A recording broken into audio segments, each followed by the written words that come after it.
we've been talking about this subject for a long time. We keep the best for last, our West Maui Hospital. Those of you remember, we've been talking about this since 1999 when we brought it up, is it feasible or not, and we've been going every year. We've had ups and downs, and we got ups now. We're ups, so that we got some good news. Please join me in welcoming Dr. Jerome Tannenbaum. Joe, thank you. Yeah, be fine. I appreciate the kind words. Actually, it's interesting. The more that I've been visiting, the more I realize how much this community needs a hospital.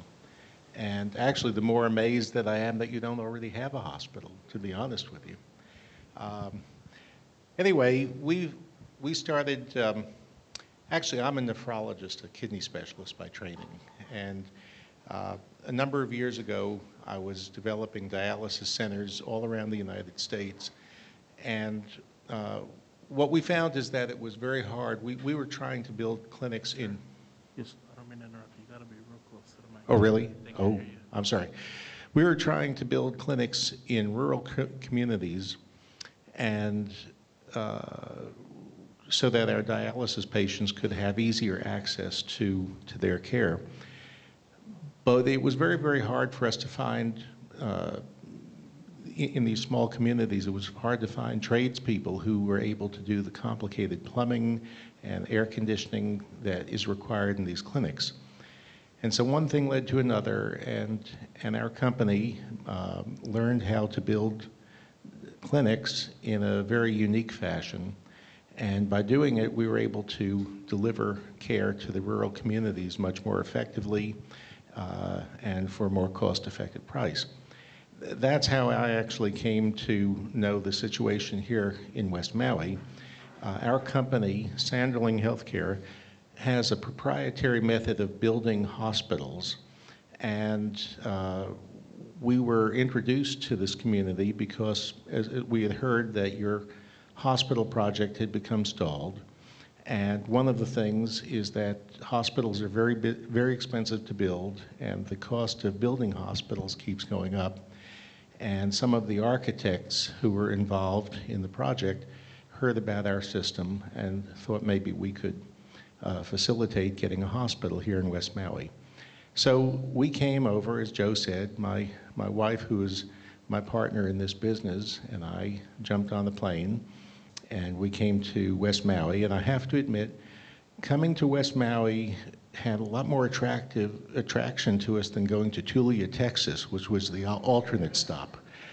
And we got here and realized that this community really, you have a very unique situation, and we think that we can really help get you what you need. So, let's see, I've got,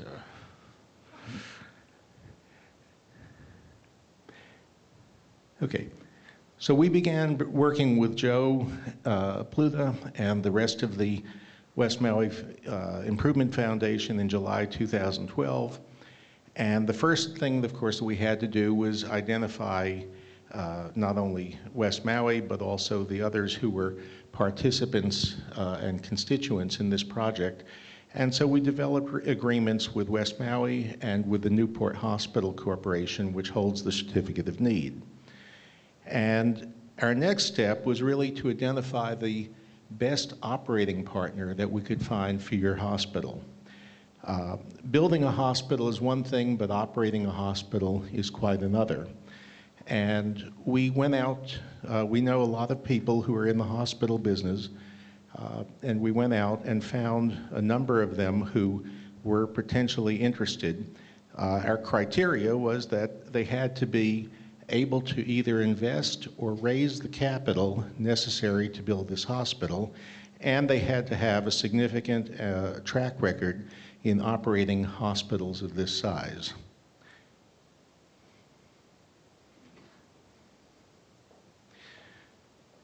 So, yes, that'd be great, Deborah.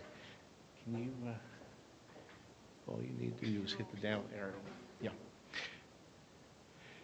And so we, the first thing we set out to do, of course, was make sure that we understood what was to be built, and you had several different sites that were being considered.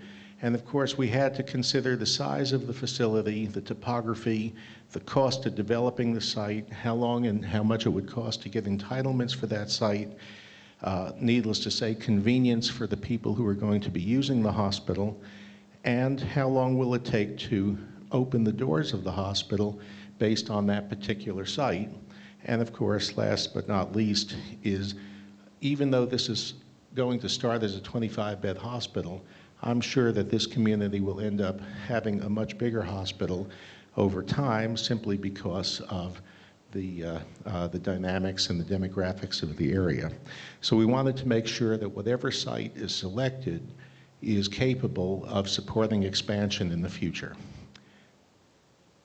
So our first, as I said, our first thing was to make this project more affordable. It's very, very expensive to build hospitals in general. It is extremely expensive to build hospitals in California, and even more expensive to build hospitals in Hawaii.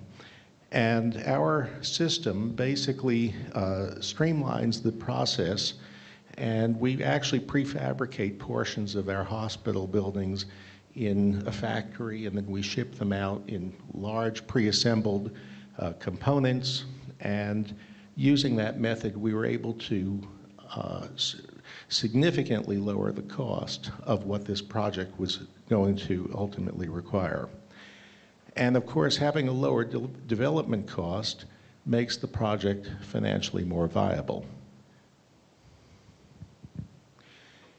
As I said, once we refined the site selection with the help of Joe, the architects, and all people involved, we went out looking for potential operators, and we presented this to a number of operators, 4 of whom reviewed the project in significant detail but declined. And their primary reason was not that they didn't like the hospital, it's not like they didn't feel it was going to be successful, but these are companies based in the Southeast and the Midwest, and for them, they felt that the distance to Hawaii was too significant, especially given they're working on many projects at this time, and to their credit, were unwilling to take on the responsibility of building a new hospital and not giving this community full attention.